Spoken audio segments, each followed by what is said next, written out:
কি করছো? রাগ কেন অত ভাই? হ্যাঁ মোদি কিছু বল। আর বলবো তো একটা বিড়ি খাবো। আসাল ভাই রাগ কেন করছে? তা আসাল ভাই রাগ কেন করছে?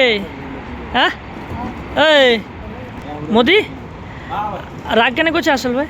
আসলে লাগ করছে এই যে তোমার এই যে ফাইনাল মুখে এই যে তা বিড়ি দেয় না কেন তা আসারুল? বিড়ি চা বিড়ি চা। বিড়ি বলছি কি বলছে ভিডিও কেন করছিস? আসরুল একটি বিড়ি দাও। হ্যাঁ একটি বিড়ি দাও গো। এই দেখো হ্যাঁ এই দেখো একটি বিড়ি দাও আসরুল। এ মারিস না মারিস না, মরে গেল মরে গেল মরে গেল। এই আর কি নাম লুস্কানি আর কি নাম লুস্কানি, মরে গেল মরে গেল। এরে যা তাহলে বিড়ি নাই। দেখো বন্ধুরা সবাই ধুলাই করছে, ফাঁকের মাঝে একটা ভিডিও করলাম। তারা গ্লাস ক্লিনিং করছিল এইসব গ্লাসগুলা।